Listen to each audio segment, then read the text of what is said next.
Hello my dear friends, you're in the military summary channel. In this video we're going to discuss the most important events that took place in the world during the previous 12 hours. We have a lot of interesting updates, so let's start.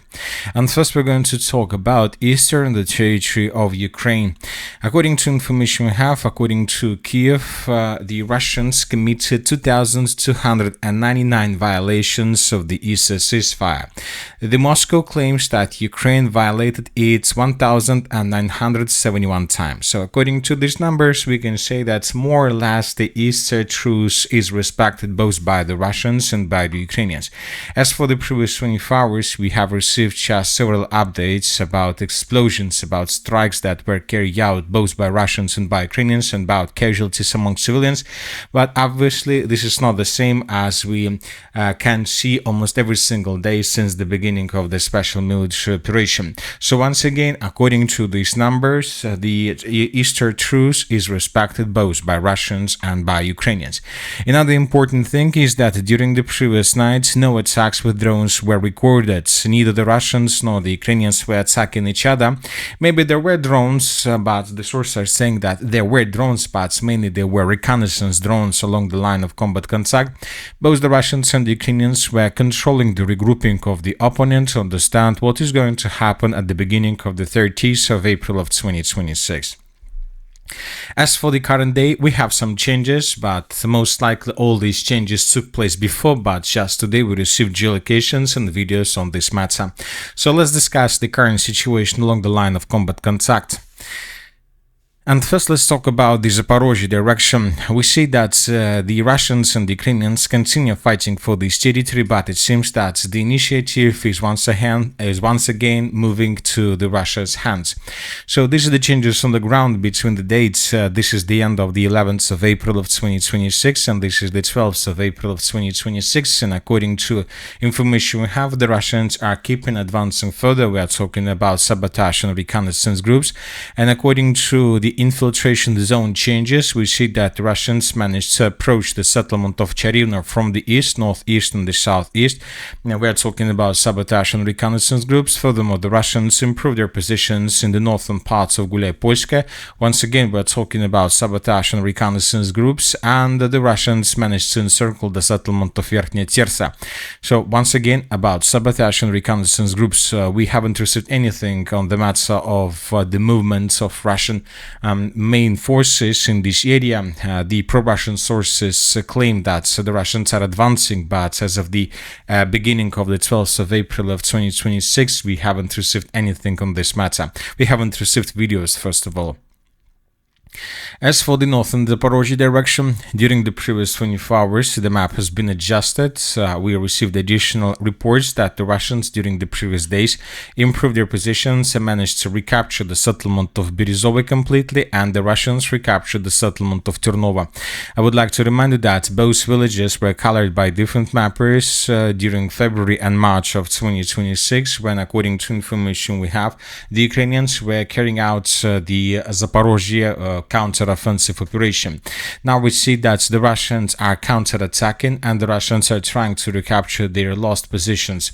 And we see that the Russians managed to improve their positions, and they will keep advancing further until they restore complete control over the northern Zaporizzhia direction, and until they get the river of Volcha that goes to the south of the settlement of Pokrovska and Velika Mikhailovka.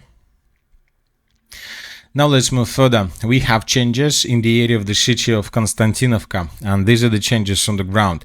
The Russians, according to information we have, are attacking the settlement of Dovga Balka from the south, and during the previous day, as you can see, the map has been adjusted. So we have this video that was published by pro-Ukrainian sources, and in this video we can see how Ukrainians were attacking Russian soldiers that were moving further in the northern direction towards the settlement of Dovga Balka.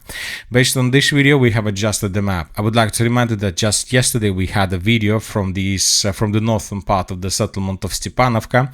So heavy clashes between Ukrainians and Russians were recorded in this area, and now we see that the Russians most likely managed to improve their positions, and currently the clashes are already taking place for the southern part of the settlement of Dovga Balka.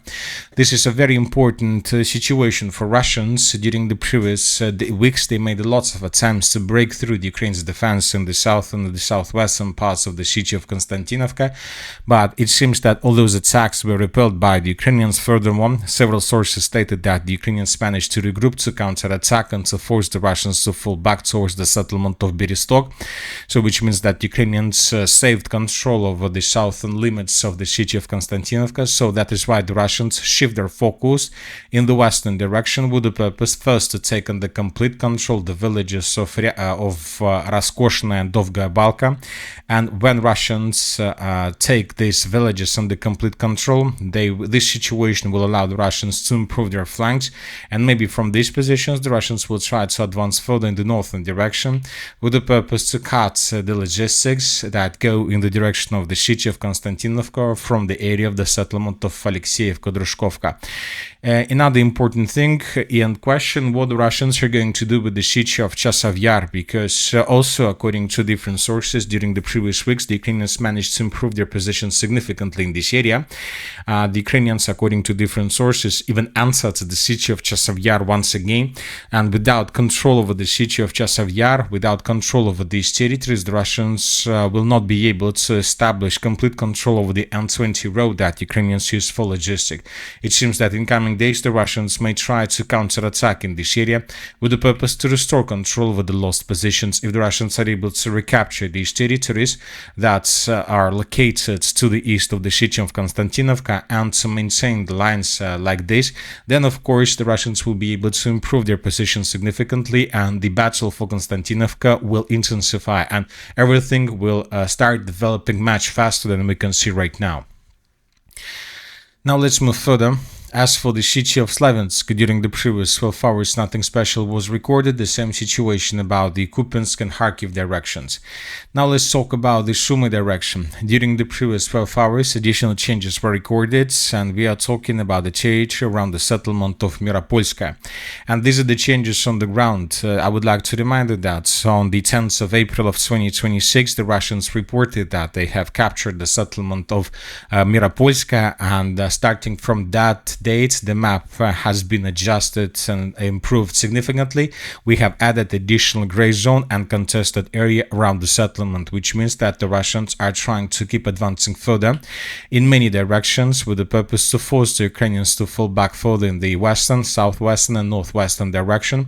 And from these positions it seems that the Russians are planning to keep advancing further in the southern direction with the purpose to cut the logistic line between the settlement of Ugroid and the city of Sumy from the north. This will allow the Russians to cut the logistic of the settlement, and the Russians will be able to attack the same settlement also from the southeast. So it seems that the village of Ugroidi is a primary target for the Russians. This is more or less big settlement in this direction, which will allow the Russians to concentrate significant number of forces that later could be used for further advance and further offensive operation in the western direction towards the city of Sumy itself from the southeast. But as for me, the situation is clear. The city of Sumy, despite different rumors and talks, is one of the most important targets for the Russians. We have covered most of the updates regarding the situation in Ukraine. Just a few more important statements that were made by Russians during the previous 12 hours. According to information we have, the Ukrainian military attempted to disrupt the launch of a Russian starlink. The Ukrainians tried to strike the Plisetsk cosmodrome during the launch of Russian satellites into orbit. The attacks were repelled and all planned objectives were achieved. So now we see that the Russians are intensifying the development of their own analog of the Starlink system, and it seems that the fourth and the fifth generation drones that the Russians have begun using recently are using the internet connection with the Russian new internet satellites that are currently flying on the low orbit. There are around 16 satellites on the low orbit, and obviously this is not enough to cover the needs of the Russian army along the entire line of combat contact, but the sources are saying that by the end of the 2026 the Russians are planning to increase the number of satellites on the low orbit to 300 units, and probably from this very moment the Russians will suffer less problems with the internet connection, and most likely with this situation the Russians are planning to intensify their offensive operation along the entire line of combat contact. As for the 12th of April, it seems that the main front line of the conflict on the territory of Ukraine is taking place not even on the territory of Ukraine.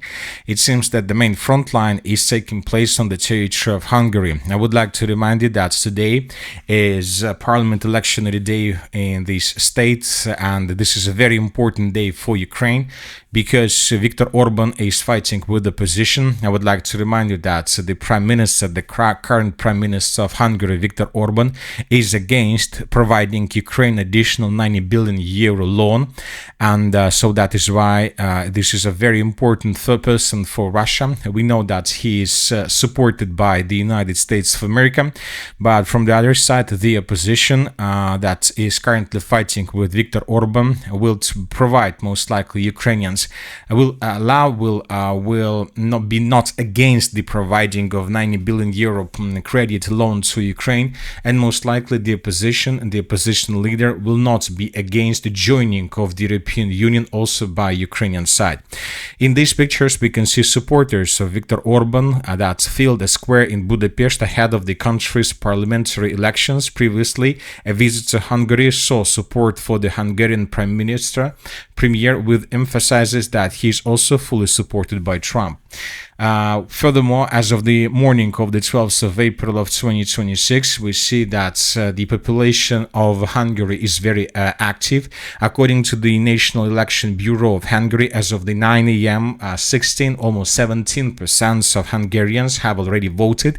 This significantly surpasses the turnouts in previous elections. The previous record for turnout at 9 a.m. was in 2022 with 10% and 10% of population. So this is a very important situation.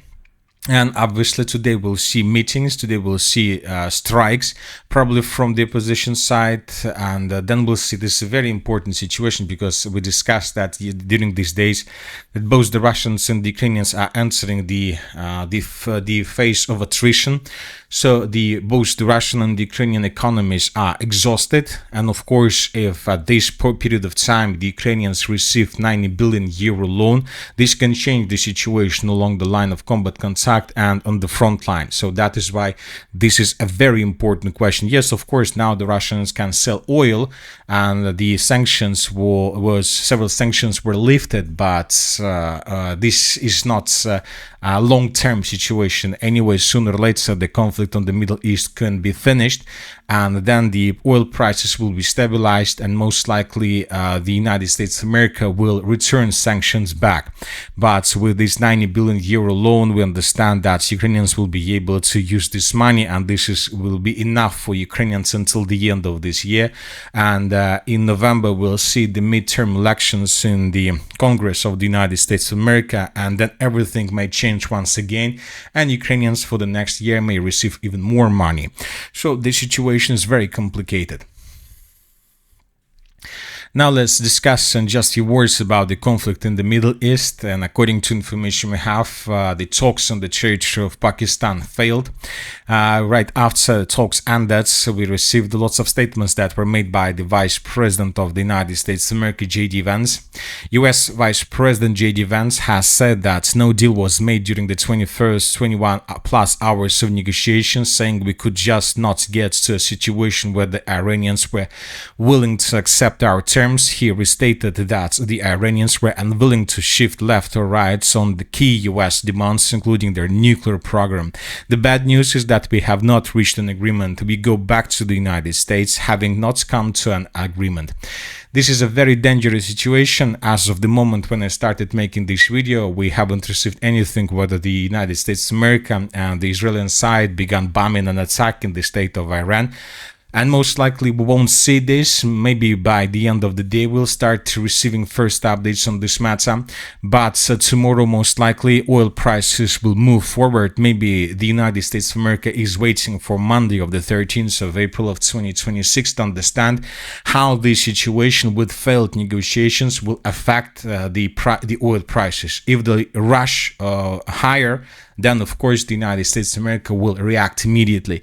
But if they stay at the same level of $100 per barrel, maybe they won't do anything, or maybe they will wait for another week or something like this, or will try to negotiate with the Iranians, because we have 2 weeks ceasefire. So we just 1 week or even less than 1 week has passed of the ceasefire, so we have another week ahead of us, so most likely we'll see no changes. But at the same time, we received a report that a tense situation occurred between Iranian Foreign Minister Abbas Araghchi and a counterpart, nearly escalating into a physical altercation due to serious disagreements over the management of the Strait of Hormuz. The incident highlights the significant differences between the two parties. As for the President of the United States of America, Donald Trump, during the previous nights, during the negotiation process, he made lots of statements, and the most important is that he doesn't care whether the Iranians agree to open the Strait of Hormuz, whether the Strait of Hormuz is open or not. He doesn't care about this because the United States of America, according to him, has lots of oil and fuel and so on. So that is why he won't pay attention to the situation. Meanwhile, several vessels and tankers were trying to pass through the Strait of Hormuz, but they stopped and were forced to fall back when we received updates that the negotiations failed. 3 supertankers have passed through the Strait of Hormuz for the first time since the ceasefire agreement between the US and Iran. The tankers that passed through the Persian Gulf, each of which is capable of transporting up to 2 million barrels of oil, but several sources stated that they haven't managed to do this and they were forced to return. The Iranian sides once again emphasized that any attempts by military vessels to pass through the Strait of Hormuz will face a firm response. The Iranian Navy has full authority and maintains intelligent control over the Strait of Hormuz. And by the way, this is one of the most important questions that the parties haven't managed to achieve agreement on, because the Iranians insist that the Strait of Hormuz will stay under control and they will take money from the passage of this strait. And the second thing is that the Iranians see no limits on their uranium enrichment. Another important thing is that during the negotiation process, we have already discussed the situation. During the negotiation process, we continued receiving a lot of updates on the matter of a huge buildup of US forces in the Middle East. Lots of transport aircraft entered the Middle East area, which means that the United States of America tried to replenish their stockpiles and so on. And during the night, we received lots of updates. There's almost the same process took place between China, India, and Tehran as well. The sources reported that it seems that Chinese are planning or have already sent air defense systems in the direction of Iran. US intelligence to CNN, China is preparing to send air defense systems to Iran amidst this week's ceasefire that exists. So which means that both the Iranians and the Americans are preparing themselves before the beginning of the second round of the third Gulf War, which most likely will start either tomorrow or maybe within a week after the end of the second week of ceasefire. And that's it for the short video. The Military with Summary channel reminds you to condemn any violence in the world. Thank you for watching, subscribe to my channel, put your likes, join my Patreon, and have a good day.